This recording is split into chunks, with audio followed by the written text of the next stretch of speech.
Hello friends, good morning. কেমন আছো তোমরা সবাই? আশা করি তোমরা সবাই ভীষণ ভালো আছো, সুস্থ আছো। আমিও ভীষণ ভালো আছি।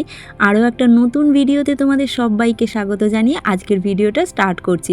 তো দেখো, সকাল সকাল একদম সমস্ত জানলা দরজাগুলোকে খুলে দিচ্ছি, কারণ সকালবেলাতে খুব সুন্দর রোদ উঠেছে।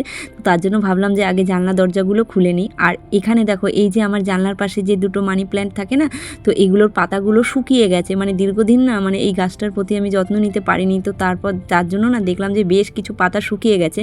আর মানি প্ল্যান্টের গাছের পাতা নাকি শুকিয়ে গেলে সেগুলোকে সঙ্গে সঙ্গে ফেলে দিতে হয়। তো তার জন্য একবারে যে সমস্ত পাতাগুলো শুকিয়ে গেছে আর যেগুলো হলুদ হয়ে গেছে সেগুলোকে একদম ফেলে দিয়ে গাছটাকে আজকে পুরো ভালোভাবে জল দিলাম। তো মানে দীর্ঘদিন ধরে দেওয়া হয়নি, তো আর আমি বাড়িতেও কয়েকদিন ছিলাম না বলে গাছটা একদম শুকিয়ে গেছিলো।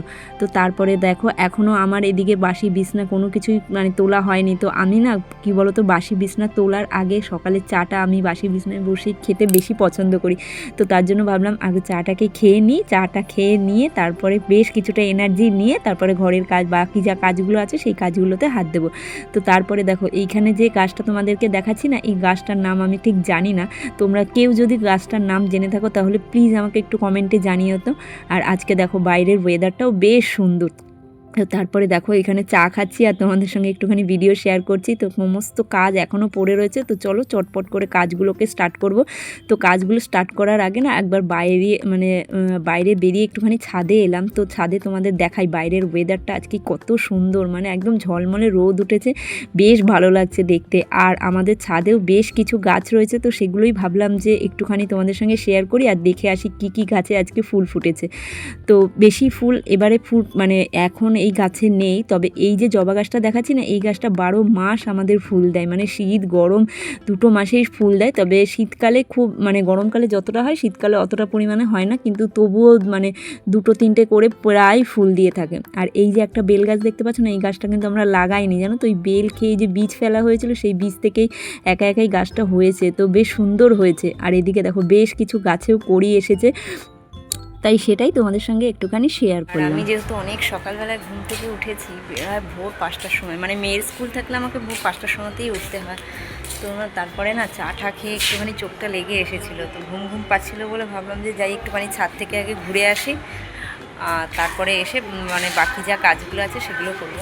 আর বাইরে তোমরা অনেক আওয়াজ শুনতে পাচ্ছ, কারণ আমার তো বাড়িটাই একদম পুরো মেন রোডের ধারে, তো গাড়ি ঘোড়া তো প্রতিনিয়ত যাতায়াত করে, তো তার জন্য একটুখানি সাউন্ডের প্রবলেম হতে পারে। তো তারপরে দেখো সোজা চলে এসেছি নিচে, আর নিচে এসে মেয়ের জন্য দুটো লেবু ভিজিয়ে রেখেছি। তো আমি যখন স্কুলে যাওয়ার পথে এটা নিয়ে যাব। আর তারপরে ওদিকে ওই যে ছোলা ভেজানোটা দেখলে না, ওটা আগের দিন রাত্রেবেলায় ভিজিয়ে রাখা হয়েছিল, কারণ সকালবেলা ওই ছোলাটা দিয়ে আজকে রুটির তরকারি তৈরি হবে। তো এদিকে আমি সোজা চলে এসেছি রান্নাঘরে। এখন রান্নার মানে টিফিনটা যেটা করব সেটার জন্য প্রিপারেশান নিচ্ছি। তো তার আগে আজকে যেহেতু হবে হচ্ছে মটরের ডাল, তো সেই ডালটাকে ভালো করে ধুয়ে একটুখানি জল দিয়ে ভিজিয়ে রাখলাম। আর এদিকে হবে আলু, কুমড়ো, ক্যাপসিকাম দিয়ে একটা তরকারি। তো তরকারিটা না আমি বেসিক্যালি প্রেশার কুকারে, সকালে যে রুটির তরকারিটা হয় প্রচণ্ড তাড়া থাকে তো কাজে, তো তার জন্য না সকালের এই তরকারিটা প্রেশার কুকারে বেশিরভাগটা করার চেষ্টা করি। আর এইভাবে করলে কিন্তু খেতেও বেশ ভালোই হয়। তো তারপরে দেখো সমস্ত সবজিগুলো আগে ভালো করে ধুয়ে নিয়েছিলাম, ধুয়ে নুন হলুদ দিয়ে তরকারিটা দিয়ে খুব একটা বেশি নাড়াচাড়া করিনি, হালকা নাড়াচাড়া করে একটুখানি সামান্য পরিমাণে জল দিয়ে প্রেশার কুকারটা ঢাকনা আটকে দেবো। 2 সিটি পড়লেই কিন্তু হয়ে যাবে। আর এইভাবে একবার তোমরা করে দেখো, ছোলা দিয়ে এরকম প্রেশার কুকারে তরকারি খেতে কিন্তু ভীষণ ভালো হয়। আর এদিকে আজকে দুপুরের জন্য হবে হচ্ছে বাঁধাকপি। তো বাঁধাকপিটা এদিকে কাটা হয়ে গেছে, তো শাশুড়িমাই কেটে দিয়েছে, তো কাটা হয়ে গেছে বলে আমি ভাবলাম যে আর একটা প্রেশার কুকার যখন আছে ওটার মধ্যে বসিয়ে দিই, তাহলে সিটিও হয়ে যাবে। তো ওদিকে ব্রেকফাস্টের প্রিপারেশনটা অর্ধেকটা করে এসেছি। আর এদিকে যখন ভাবলাম যে ওখানে দুটোতেই যখন সিটি পড়বে, তো ওদিকে সিটিগুলো পড়তে থাকুক, আমি এদিকে ঘরের যে কাজগুলো বাকি রয়েছে সেই কাজগুলো চটপট করে নিই। কারণ ওদিকে সিটি হতে হতে এদিকে আমার বাসি বিছনা তোলা আর ঘরের যা কাজ রয়েছে, ঘর গোছানো টুকিটাকি, সেগুলো হয়ে যাবে ওইটুখানি টাইমের মধ্যে। তো তার জন্য দেখো একদম ঘরের কাজে লেগে পড়েছি। আর ওদিকে শাশুড়ি মা সকালের টিফিনটা, তরকারিটা আর বাঁধাকপিটা আমি করেছি। আর ওদিকে রুটিটা মানে সকালবেলা যেহেতু আমি ভোর 5টার সময় ঘুম থেকে উঠি, তো আমি কি করি না, মানে মেয়ের টিফিন তৈরি করা হয়ে যাওয়ার পরে না আমি আটাটাকে মেখে রাখি। তো আটাটা না কিছুক্ষণ ধরে মেখে রাখার ফলে না মানে রুটিগুলো খুব ভালো ভালো নরম হয়। সঙ্গে সঙ্গে আটা মেখে রুটি করে দেখবে যতটা না হয় তার থেকে যদি আটাটা কিছুক্ষণ মেখে রেস্টে রাখা যায় সেখানে কিন্তু রুটিগুলো বেশ ভালো হয় আর নরমও হয়। তো আমি এই জন্য একদম ভোর 5টার সময় উঠে মেয়ের টিফিন করে তারপরে আটাটাকে মানে যতটাই মানে করা সম্ভব আমি করে রাখি, বেশিরভাগ কাজটাই আমি এগিয়ে রাখি। তো তার জন্য না মানে অতটা ঝামেলাও হয় না, তাড়াহুড়ো লাগে না। তো তারপরে দেখো ওদিকে মানে শাশুড়ি মা রুটিটা করছে আর এদিকে আমি একদম সমস্ত বাসি বিছনাগুলোকে চটপট করে ক্লিন করে নেব, কারণ মানে বিছনাটা তোলা হয়ে গেলে না মাসিমণির ঘরটা ঝাড় দিতে খুব সুবিধা হয়। আর না হলে কি বলো তো, ঝাড় দেওয়া হয়ে গেলে তারপরে যদি বিছনা তুলি না, বিছনার ওপরে সামান্য কিছু বালি থাকলেও সেগুলো যখন নিচে পড়ে তো আমাকে ডবল করে আবার ঝাড় দিতে হয়। তো তারপরে দেখো এখানে সমস্ত বিছনাপত্রে আমরা একদম গোছানো কমপ্লিট। আর এইদিকে তোমাদের সঙ্গে একটুখানি শেয়ার করে দিই যে শাশুড়ি মা রুটি করছে, তো রুটিটা উনি করে নিচ্ছে। এরপরে আবারও চলে যাব যে বাকি যে কাজগুলো রয়েছে সেই কাজগুলো করতে। তো আমাদের সকালবেলা বেশিরভাগই রুটিটাই হয়, আর তবে রুটিটা আমি খাই না, আমি ভাতই খাই। আর বর, তারপর শ্বশুরমশাই, শাশুড়ি মা ওরা সকলেই কিন্তু রুটি খায়। তো তার জন্য সকালবেলায় আমাদের রুটিটা একটা প্রত্যেক দিনেরই নিত্য প্রয়োজনীয় জিনিস, মানে আমাদের রুটিটা করতেই হয়। তো তারপরে দেখো এখানে আস্তে আস্তে সব কটা রুটি মোটামুটি করা কমপ্লিট হয়ে গেছে। তো ওদিকে রুটি কমপ্লিট হয়ে গেছে, শাশুড়ি মা তরকারি কাটছে। এই সুযোগে আমি আবারও চলে এসেছি ঘরের যে যাবতীয় কাজগুলো রয়েছে সেগুলো করতে। আর দেখো এতগুলো জামা কাপড় মানে আলনার মধ্যে মানে জড়ো হয়েছিল, আর কিছু জামা কাপড় ছিল মানে যেগুলো শোকায়নি, ছাদেই ছিল। তো সেগুলোকেও একেবারে নিয়ে একদম চলে এসেছি। এখন এই জামা কাপড়গুলোকে আমাকে পার্ট বাই পার্ট ভাঁজ করে সুন্দর করে গুছিয়ে রাখতে হবে, কারণ এই যে প্রত্যেক দিন আমাকে তো প্রায় প্রত্যেক দিনই প্রায় এতগুলো জামা কাপড় ভাঁজ করতে হয়। মানে মাঝে মধ্যে না খুব অসহ্য লাগে যে এই জামা কাপড় ভাঁজ করতে যে কী বিরক্ত লাগে। তারপরে ভাঁজ করা হয়ে যাওয়ার পরে মানে তারপরেও যদি কখনো আবার কেউ আল্লাঝাল্লি করে না, তখন প্রচণ্ড মাথাটা গরম হয়ে যায়। তো প্রথমে তো তোমাদেরকে দেখালামই যে আলনাটার কী অবস্থা। তো তারপরে আলনাটা গোছানোর পরে কতটা সুন্দর লাগছে তোমরা সেটা নিজেরাই দেখে বলবে। মানে অগোছালো থাকলে যে দেখতে জিনিসগুলো কত বাজে লাগে সেটা ওদেরকে যতই বোঝানো হোক না কেন, এই ছেলে মানুষরা কিছুতেই বুঝবে না। তো তাই হোক, তোমাদের সঙ্গে অবশ্যই শেয়ার করব গোছানোর পরে কেমন লাগছে আলনাটা। তো দেখো এখানে প্রায় মানে সমস্ত গেঞ্জিগুলোই, আর গেঞ্জি বলো, নাইটি বলো, মেয়ের জামা কাপড় বলো, সবকটাই মোটামুটি মানে ভাঁজ করে নিয়েছি কোনো রকমভাবে। তবে কি বলো তো, ভাঁজ করা অর্ধেকটা জামা কাপড় ছিল, তবে সব জামা কাপড়ই উল্টোভাবে ভাঁজ করা ছিল, যেগুলো শাশুড়ি মা ছাদ থেকে নিয়ে এসেছিলো। তবে আমার কি বলো তো, এই উল্টো করে ভাঁজ করা জামা কাপড় আমার পছন্দ হয় না। সেই ভাঁজগুলো খুলে আবার ঠিক করে ভাঁজ করি। আর এদিকে এই গেঞ্জিটাতে দেখো আলতার দাগ লেগে গেছে, কারণ আগের দিন আমার মেয়ের নাচের যে প্রোগ্রামটা ছিল সেই প্রোগ্রামের সময় না ওর বাবা এই গেঞ্জিটাই পরেছিল, আর ওর হাতে যেহেতু মার্কার দিয়ে আঁকা ছিল সেই মার্কারের ছাপটা না ওর গেঞ্জিতে পড়ে গেছে। তো সাদা গেঞ্জি তো মানে ছাপটা পুরো স্পষ্ট বোঝা যাচ্ছে, তবে অনেকটা তোলার চেষ্টা করেছি, বাদবাকিটা আর ওঠেনি। আর এইদিকে দেখো সমস্ত টাওয়ালগুলো আমি বেশ সুন্দর পাটে পাটে সমস্ত দেখতে পাচ্ছ সমস্ত ভাঁজ করে রেখেছি। আর এগুলো না মানে আমি আলনায় রাখবো না, এগুলো ওয়ার্ড্রপের মধ্যে ঢুকিয়ে রাখবো। আর এদিকে দেখো আলনাটা দেখো গোছানোর পরে কত সুন্দর লাগছে দেখতে। আর এদিকে আমি যেই জামাটা পরে মানে মেয়েকে আনতে যাব সেই জামাটাও একদম নামিয়ে নিয়েছি, আর ওই যে ব্যাগ আমার তো সঙ্গী। আর এদিকে দেখো এই যে শাড়িটা তোমাদেরকে দেখাচ্ছি, এই শাড়িটা হচ্ছে লক্ষ্মী পুজোর দিন আমার বর আমাকে গিফট করেছে। তো শাড়িটা কেমন লাগছে বা কেমন হয়েছে তোমরা অবশ্যই কিন্তু কমেন্ট করে জানিও। তবে এই শাড়িটা না মানে ব্লাউজ পিস রয়েছে, তো ব্লাউজ পিসটা আজকে কাটাবো বলেই না একদম শাড়িটাকে সুন্দর করে ভাঁজ করে মা আসবে একটু পরে, মার কাছে দিয়ে দেবো। কারণ আমার মা না এই ব্লাউজ পিস কাটতে পারে, আবার পার পিকও করতে পারে। তার জন্য ভাবলাম যে মার কাছেই দিয়ে দিই একেবারে। এটা তো সুন্দর করে ধোয়াই আছে, একদম মা সমস্তটা ঠিকঠাক করে দেবে। তো কিছুক্ষণ পরে মা আসবে, তো মা এসে এই শাড়িটা নিয়ে যাবে। আর তার সাথে বেশ কিছু চুড়িদারও রয়েছে, যেহেতু আমার মা সেলাইয়ের কাজ জানে। তো একটা চুড়িদার আমার একটুখানি টাইট হচ্ছে, তো সেটাকে একটুখানি মানে খুলতে হবে সেলাই। আর একটার না মানে ওই যে মেরুন কালারের যে কুর্তিটা দেখছো সেই কুর্তিটার বেলটা ছিঁড়ে গেছে আমার পুজোর দিন পরতে গিয়ে, তো সেই বেলটাকেও একটুখানি সেলাই করে দিতে বলবো। তো তার জন্য সমস্ত জামা কাপড় বেশ সুন্দর করে ভাঁজ করে একটা প্লাস্টিকের মধ্যে রেখে দিলে মা যখনই আসবে আমি চট করে হাতে দিয়ে দিতে পারবো। তো তার জন্য সমস্ত এই যে ওই বেলটা দেখতে পাচ্ছ, ওই বেলটাই আমার ছিঁড়ে গেছে পরতে গিয়ে সেদিন। তো এই সমস্ত জামা কাপড়গুলো একটা প্লাস্টিকের মধ্যে সুন্দর করে অর্গানাইজ করে রাখবো। তো তার জন্য দেখো একদম ভাটে ভাটে ভাঁজ করে নিয়েছি।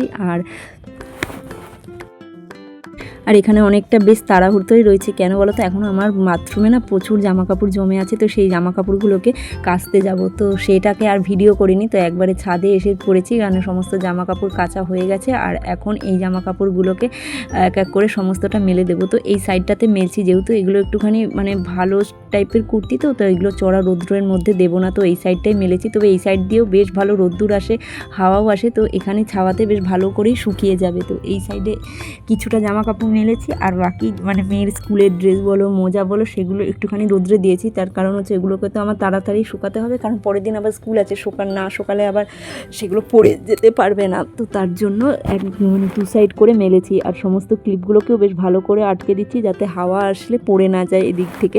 তো এখানে দেখো সমস্ত জামা কাপড় মেলা হয়ে গেছে, আর এই দেখো পুরো ছাদ জুড়ে একদম সমস্ত জামা কাপড়, কিছুটা আমি কেচেছি, আর বাকি যেগুলো ভারী ভারী রয়েছে সেগুলোকে মাসিমণি কেচে দিয়েছে। কারণ কি বলো তো, আমার তো একটুখানি কোমর যন্ত্রণার প্রবলেম হয়, তো আমি ভারী কিছু কাচতে পারি না। তো তারপরে দেখো, ওই যে বললাম মা এসেছিলো, মা এসেই ব্যাগটা নিয়ে গেছে, তো মা তো ভিডিও করিনি, যখন যাচ্ছে তখন সেই সুযোগে একটু ভিডিও করলাম। আর দেখো একটুখানি টাইমের জন্য এসেছে, আর কত কিছু দিয়ে গেছে, এখানে বক ফুল, দুটো মাজা, তারপরে মিষ্টি দই মেয়ের জন্য, তো সমস্ত কিছু দিয়ে চলে গেছে। তো তারপরে না অনেকটা দেরি হয়ে গেছে সমস্ত কাজ সারতে, তো তার জন্য টিফিনটা আমি করে ওঠার টাইম পাইনি। তো তারপরে মা চলে গেল, তারপরে আমি একটুখানি টিফিন করতে মানে বসেছি, অনেকটা বেলা হয়ে গেছে, আর আমার প্রচণ্ড খিদেও পেয়ে গেছে। তো তারপরে একটা তাড়াও রয়েছে যে আমার টোটো চলে আসবে, যে মেয়েকে টাইমের মধ্যে আনতে যাবে, তো তার জন্য দেখো ঘড়ি দেখছি আর খাচ্ছি, মানে চটপট যতটা তাড়াতাড়ি করা সম্ভব ততটাই তাড়াতাড়ি করছি। তো তারপরে একদম টিফিন সেরে স্নান করে একদম রেডি হয়ে নিয়ে এখন যাব হচ্ছে মেয়েকে স্কুল থেকে আনতে। তো তবে তোমরা ভিডিওটা পুরোটা দেখতে থাকো। তো আজকে না মেয়ের স্কুলে আজকে নয়, গতকাল মেয়ের স্কুলে একটা কাণ্ড ঘটেছে, তো সেটা কি হয়েছে ভিডিও শেষে তোমাদের সঙ্গে শেয়ার করব। তো তোমরা মানে শুনলে হয়তো সত্যি খুব খারাপ লাগবে, তো তাই জন্য বলছি ভিডিওটাকে স্কিপ না করে পুরো ভিডিওটা তোমরা দেখতে থাকো। আর আরও একটা কারণে ভিডিওটা মিস করতে বলছি না, তার কারণ হচ্ছে আজকে না হঠাৎ করে আমার মেয়ের সাথে একটা জিনিস হয়েছে, তো কি হয়েছে সেটা ওর মুখ থেকেই তোমাদেরকে শোনাবো। তো তার জন্য বলছি ভিডিওটা স্কিপ না করে পুরো ভিডিওটা দেখতে থাকো। তো তারপরে দেখো এখানে একদম রেডি হয়ে গেছি, একদম রেডি হয়ে যাব হচ্ছে মেয়েকে আনতে। তো কুর্তিটা পরেছি, কেমন লাগছে এই কুর্তিটা পরে আমাকে তোমরা অবশ্যই কমেন্টে জানিও। আর এই দেখো ভিডিওর প্রথমে দেখিয়েছিলাম না লেবু ভিজিয়ে রেখেছিলাম, তো সেই লেবুটাকে রস করে এইভাবে বোতলে ভরে আমি নিয়ে যাই। তো টোটোতে আস্তে আস্তে যেটুকু টাইম লাগে সেইটুকু টাইমের মধ্যে এই জুসটা ওকে আমি খাইয়ে দিই, কারণ আসার পরে না আর বাড়িতে টাইম থাকে না, যে তাহলে বাড়িতে এসে যদি খায় তাহলে কখন স্নান করবে। এখন এসেছি ছাদে, একদম পুরো রেডি হয়ে ছাদে এসেছি, দেখতে এসেছি যে কয়েকটা জামা কাপড় শুকিয়েছে কিনা, কারণ যেগুলো সকালে ছাদে মেলে দিয়ে গেছিলাম সেগুলোর মধ্যে যেগুলো শুকিয়েছে সেগুলো নিয়ে যাব, আর বাদবাকি যেগুলো শোকায়নি সেগুলো পরে শাশুড়িমা বিকেলবেলায় এসে নিয়ে যাবে। আর এখন যাব হচ্ছে মেয়েকে আনতে, তো একদম স্কুলেই তোমাদের সঙ্গে আবার দেখা হবে। তো আরও একটা কথা বলছি, কালকে যখন ওদের স্কুলে না একটা বাজে বিচ্ছিরি ঘটনা ঘটেছে, সেটা হচ্ছে কালকে যখন আমরা স্কুলে মেয়েকে আনতে যাই তখনও আমরা জানতে পারিনি যে এই জিনিসটা হয়েছে। তো বিকেলবেলার দিকে জানতে পারি যে কালকে ওদের স্কুলে একটা বাচ্চা পড়ে গেছে, সেটা ওদের ক্লাসের 50টা বাচ্চা, ওদের ক্লাসের সেকশনে 50টা বাচ্চার মধ্যে একটা বাচ্চা নাকি খুব কালকে বাজেভাবে পড়ে গেছে। এবার বাচ্চাটা পড়ে গেছে নাকি ধাক্কাধাক্কি করতে গিয়ে পড়েছে, নাকি যাই হোক কোনো কারণে হয়তো পড়ে গেছে, পড়ে গিয়ে না ওর হাঁটু দুটো খুব বাজেভাবে ইনজিওর্ড হয়েছে। আর মানে তার মা, আমাদের যেহেতু একটা মাদার্স গ্রুপ আছে, তো তার মা গ্রুপে ছবি পাঠিয়েছে, তো দেখে না সত্যি খুব খারাপ লাগছে, মানে বাচ্চাটা খুব ভালোভাবেই পড়েছে আর হাঁটু দুটোর খুব বাজে অবস্থা। তো যত তাড়াতাড়ি সম্ভব মানে ঠাকুরের কাছে চাইছি বাচ্চাটা যেন তাড়াতাড়ি ঠিক হয়ে যায়। তো যাই হোক, মানে আমাদের মাদের মানে কী যে অবস্থা আমরা শুধুমাত্র সেটা নিজেরাই জানি, মানে স্কুলে বাচ্চাদেরকে পাঠিয়ে আমরা বাড়িতেও শান্তিতে থাকতে পারি না, তো তার মধ্যে যদি এবার এরকম ঘটনা ঘটে তো তোমরা বুঝতেই পারছো যে মায়েদের টেনশনটা কেমন চূড়ান্ত পর্যায়ে চলে যায়। তো যাই হোক, শেষমেশ আবারও বলছি বাচ্চাটা যেন তাড়াতাড়ি সুস্থ হয়ে যায়, মানে হয় এমন ইনজোর্ড হয়েছে না মেয়েটা, মানে 2-3 দিন হয়তো 2-3 দিন কি 3-4 দিন স্কুলেই আসতে পারবে না, সত্যি খুব খারাপ লাগছে। তো চলো এরপরে আর ভিডিওটা এখানে করছি না, একবারে স্কুলে গিয়ে ওর সাথে দেখা হবে। তো চলো এখন স্কুলে যাই, আর আমার 1টার বেশি বেজে গেছে, আমার টোটো এক্ষুনি চলে আসবে। তো চলো আবার স্কুলের গেটে গিয়ে ওর সাথে দেখা হবে। দেখি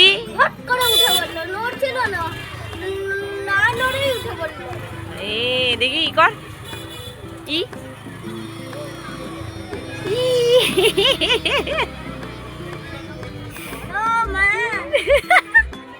কেন ভয় পাচ্ছিস? ভয় পাচ্ছিস? আর একবার ভালো করেই কর।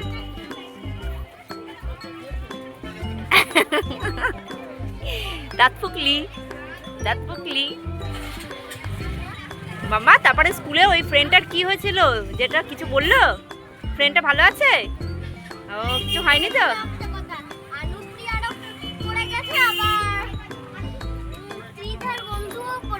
ও তারপর ঠিক আছে তো?